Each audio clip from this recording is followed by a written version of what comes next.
Emeev, once again, he was 5-0 in fights that he landed a takedown coming into the UFC prior to his last fight against Danny Roberts, who somehow, some way put on a jiu-jitsu display of his life to be able to win the fight, man. Split decision. It was kind of crazy. And this was one where I picked Emeev, and I was shocked when Danny Roberts won the fight. Not because I didn't think he won the fight, because I was so high on Emeev.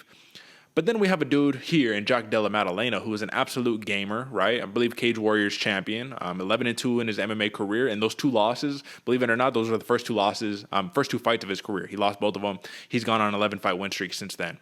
9 knockouts, 1 submission, 1 decision. And listen, bro.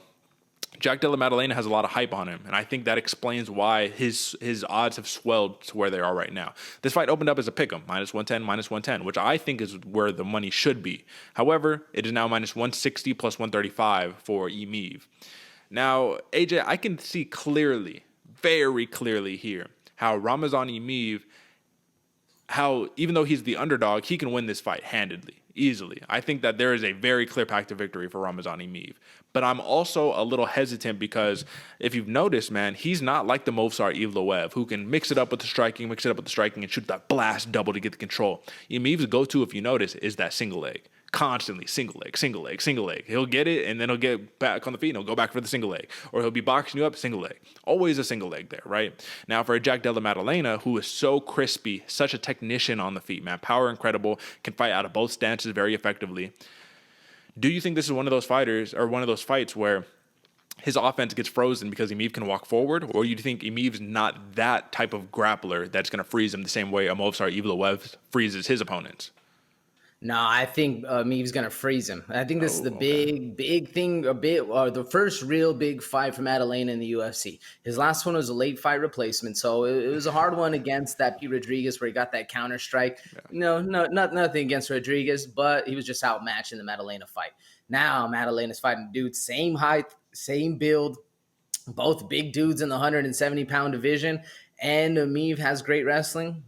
I think Emeev's going to stuff him a couple times. Maybe Maddalena does stuff the takedown a couple times, and because I feel like Maddalena has obviously the better hands in this one. Oh, yeah. But if Emeev can get into the ground, keep repeating, rinse, washing. I mean, how many takedowns does it take for you to start kind of feeling demoralized, not knowing what to do? Your back keeps hitting the ground. Even if you do get up, then you're back down again. I think Emeev has a gas tank to fight that kind of fight, though.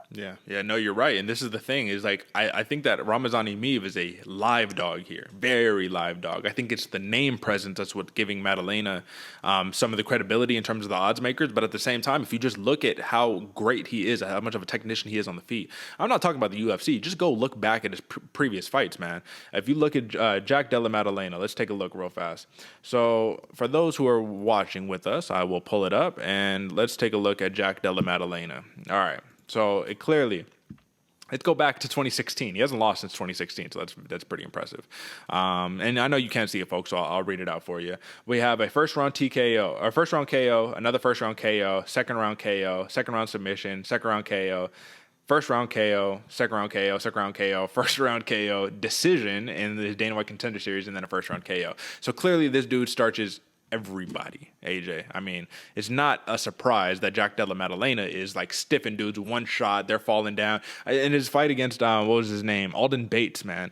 This was a beautiful, just right hand down the pipe, boom, slept him. He hopped on the ring and he told everyone, hey, pipe down. Shh, he's asleep. Like, let the man nap. You know what I'm saying? He's got a confidence to him. And I think that that's going to be the big difference because Danny Roberts, let's figure it out right now together, AJ. Why did Danny Roberts win the fight against Ramazan Emeev?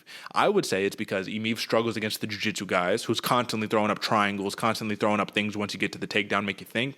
But I also think it's because Danny Roberts was able to fight fire with fire against Emeev, stand there, trade in the pocket, stuff the singles, because they're not crazy doubles, they're just singles. You still can push the head to the side, get out of there, and then go back on the offensive. I think if Jack Della Maddalena kind of replicates that game plan, he's going to have a lot of success against Emeev. What do you think?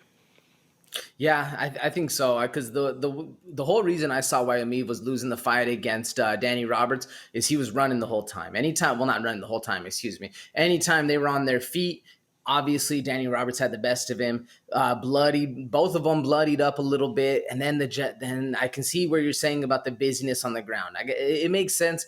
I don't know if that's a strategy you want to bank on all the time with the judges, but it ended up working out for Danny Robertson his last one. I don't know if you always want to do that, but it is what it is. I think if Jack Della Maddalena does the same thing, he bloodies up Emeev. He kind of gets him worried about the striking so much, throws a couple uppercuts. Then Emeev really starts to worry, like, oh, should I be shooting in for this single? If he gets something, if I do get a hand on him, then he starts hitting with some elbows.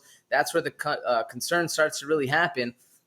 It's going to be a hard one, though, I think, man. Emeev, he's ready. No, I think Emeev's ready too, but you also look back at the Anthony Rocco Martin fight. And Rocco Martin, he had a very similar game plan right there, man. Stuff the takedowns, be offensive, hit him with the big power, and Emeev kind of crumbles from time to time when you have those type of fighters. If you look at the wins, it's Sekulic, Nicholas Stoltza, David Zawada. And I'm not saying those aren't high-level wins. I'm just saying that if you look at the type of fighter they are, those aren't the big, real, big power and technician on the feet. Those are more just technical strikers who got some grappling on them. So, let's be honest here, brother. When we're talking about the props, I think the most fair prop, and even though I'm picking Jack Della Maddalena, the most fair prop is a Ramazan Emeev at plus 180 for a decision, which I think is kind of crazy if you really think about it. Plus 180 for a decision, bro.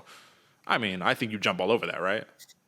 Oh, all over it. Yeah, that's all day. That's it's what I'm going with, man. But then for Jack Della Maddalena, plus 250 for the TKO prop. So, I mean, what's more fair? Minus 160 for Maddalena just on the money line, or a plus 250 for the TKO? Ooh, for Maddalena, I mean, as much as I want to risk it on that TKO, I feel like that's some good money right there. Save shots that or the minus 160, but man, that he does have a chance to get that TKO, especially you catch Emeev shooting in on a random one. Yeah.